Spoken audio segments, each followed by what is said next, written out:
Hey everybody, welcome back. I was happy to see so many of you at the back to school night last night. One of the things I finished up most of the presentations with, although I don't know if I got to it on every one, was this slide here. I had a slideshow going. Kind of went through it differently depending on if it was the environmental studies class or the science class. But I did want to I never put a plug-in for a book before. I just had to share this one with you because my son is currently finishing it up and they're studying it in high school, but the boys in the boat. And I also found out it's going to be a motion picture in December. But beyond that, simply one of the best novels I've ever read. Absolutely fantastic. And a lot of lessons that are germane to everything from education today to the situations worldwide. Just an absolutely excellent book. Fantastic. I just had to point that out because it gave me chills and I wanted to share something amazing with you in terms of a great novel to kind of go through this year. All right, where have we been and where we're going? As usual, I try and keep it in class. And so this is kind of an introduction for those who haven't seen it in here before. The way things work in the science room and also what we've been studying so far in science and a little bit of what we've been doing in environmental science as well. I usually flip over my 10-minute timer when it comes time to talk, just trying to keep it within a certain range in terms of the YouTube videos, but also what we do in class. Most of the class is designed to be able to try and get things done within the class period. We start, as most of the science classes do, with a review of the scientific method and the metric system. Remember, of course, we're using the metric system. We talk a little bit about conversion of units. We'll be doing that throughout the year. The main thing I wanted students to take away from the first week or two of school was the grounding in how we graph our results, how we get our results in a good science experiment. To that end, which I said a lot last night, for some reason I kept saying to that end, the places that we're going. But I'm always starting, and it's a good thing to think about when you're doing a lesson plan, you start with the end in mind. Where am I trying to go with this? And today in class, I'll just give you a quick example of where we were and where we're going today. We did a quick review of the metric units. We had already had a previous note on what are the base units in the metric system. And when you're converting between units in the metric system, remember it's super easy. It's base 10, whereas the imperial system, we're still dealing with 5,280 feet in a mile, 3 feet in a yard. Conversions that don't lend themselves. You have to remember all these very, very goofy conversion factors. Metric system is wonderful. When I was a kid in school, they would always say, oh, by the time you're old and gray, you'll be using the metric system all the time. Well, kind of hitting that latter category now. We use the metric system for some things and not for other things, but as a quick example, the United States, still using the imperial system, has run into a lot of problems with converting units. There was a spacecraft that landed, the Mars Polar Explorer, that landed in pieces on the South Pole. Now, nobody on that one, it was a robot craft, but it was because some of the computer program was written using the metric system. Some of the computer program was written using the imperial system, miles versus kilometers. And when the program came time to slow down the ship as it approached the Martian atmosphere, the computer did its best to try and reconcile the two measurements. Couldn't do it, and unfortunately hit the atmosphere of Mars going far too fast and broke apart. Examples, again, I'll be pushing that agenda, must go towards the metric system as soon as possible. This is a really good thing to make sure you have in your notes. Remember, keep a good notebook in this class. It's cumulative. For example, we had our first quiz today, and the students could use their notebooks. By the time we get to weeks 5, 6, 7, 8, there might be questions on a quiz that go back to weeks 1 and 2. For example, this right here will definitely show up. It's the metric conversion. When we're checking out this right here, I'm going to reach across and grab one more thing. We have little blocks that we're giving out today, small cubic centimeter blocks. And one of the wonderful things about getting conversions going in the metric system, it's easy. They plan this. For example, 1 cubic centimeter is the same as 1 milliliter.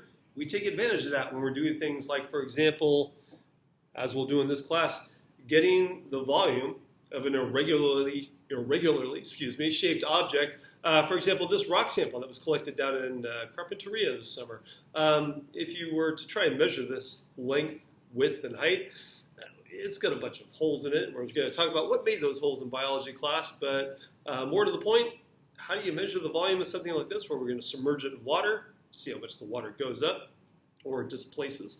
And by doing that, we're going to be getting a liquid measure of its volume. How do you convert the liquid measure into cubic centimeters.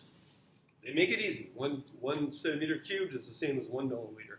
So as we go forward in class, we're going to see how wonderfully easy the metric system is. I'm going to write on the board just a little bit, and I'm keeping track of my time here.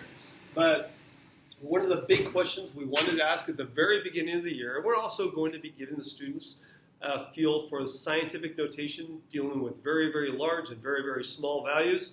If you look back on the notes on pacificascience.org, the place where we place all the notes in this class, you can see that we use the scientific notation, for example, when talking about a number like the stars in the visible universe. Also, when we make giant blanket statements like the universe is expanding, some of the simple science ways that we see that.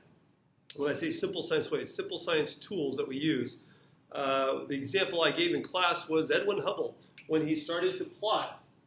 Now, we all have heard probably of the Hubble Space Telescope. Certainly, we're talking about the James Webb Space Telescope a lot this year in our search for extrasolar planets and life beyond Earth.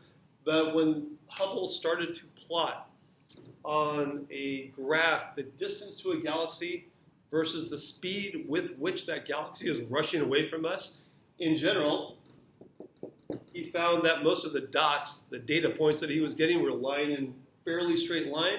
You get your occasional outliers, which we'll talk about a little bit more in detail. And the thing was, Hubble, this was about a century ago, knew that the telescopes were going to get better, and scientists could predict the distance to a galaxy based upon its speed, or the other way around, they could predict the speed with which a galaxy was rushing away from us given its distance. In other words, by simply plotting dots on a graph, we're able to make one of the most astounding guesses in the history of science, one of the most astounding theories in the history of science, that about 14 billion years ago, if you run this clock backward, everything was in the same place at the same time, which led, of course, to the Big Bang Theory. Not the TV show, but the Big Bang Theory in terms of the beginning of our entire universe. What did we do in class today after our very brief first quiz? And again, the quiz today was really more to just give people a feel for how the quizzes look in the class more than anything else, but also will go in the grade book. We were doing our results from the golf ball bounce experiment. What was the golf ball bounce experiment? Trying to give students a good handle for what's an independent variable, what's a dependent variable. Let me reach over here and grab one of the golf balls, and I'll show you what we did in class with it. We had some golf balls that the students bounced, and when they bounced them, they had the independence, is one way to remember it. They had the ability to choose from which height they would drop it, somewhere between 10 and 100 centimeters. They chose 3 different heights. Their groups could choose any height they want, and when they dropped it, they were to measure the height to which the ball bounced. You've got your independent variable, your drop height. And so it says right here, what is our independent variable? That box in each class, science class today we're filling in. The independent variable was the drop height, the height the experimenter chose to drop the ball from. Over here, the dependent variable, the height to which it bounced. When you look at the dependent variable and the independent variable, there are correlations going on. I'll get to this part right here about the controls in just a second. But the correlations, in other words, when you're talking about there's a positive correlation between 2 variables, you have, for example, as the height increases, as the height increases of the drop height, you have the height to which it bounced increasing. But you might have a positive correlation like this. As a person's height increases, you would generally expect their weight to increase as well because there's more mass. You do have your occasional outliers. If you have outliers, that does not mean that your results are invalid. It simply means occasionally you're going to get some data points that don't necessarily lie directly in that line. But for the most part, you're looking for a trend. If you're looking at a negative correlation, one good example might be the number of flu vaccines given in a season to a population compared with the number of people who get the flu in that particular season. That's called a negative correlation because in general, the more flu vaccines that are given, the fewer people in a population will actually get the flu. And then finally, there are several times when, and this is good science results as well, no correlation at all. A good example of this one is if you check shoe size, you're going to measure everyone's shoe in here, shoe size in this class by centimeters, and then compare that with the student's GPA, you would find a scatter plot. In other words, completely scattered data. Shows absolutely no correlation. It means probably there's no correlation between the independent and the dependent variable. Finally, the student's job is to come up with some of the controls for our golf ball bounce experiment. We used the same surface. They bounced it on the same surface all the time. That was a good one. The temperature was one that one student came up with. We had the same temperature consistently in the classroom, of course. One interesting variable that we did not control for was the brand of golf ball. Now, check this out. I just picked 2 random golf balls out of my collection of ones that we use when we do volume in here.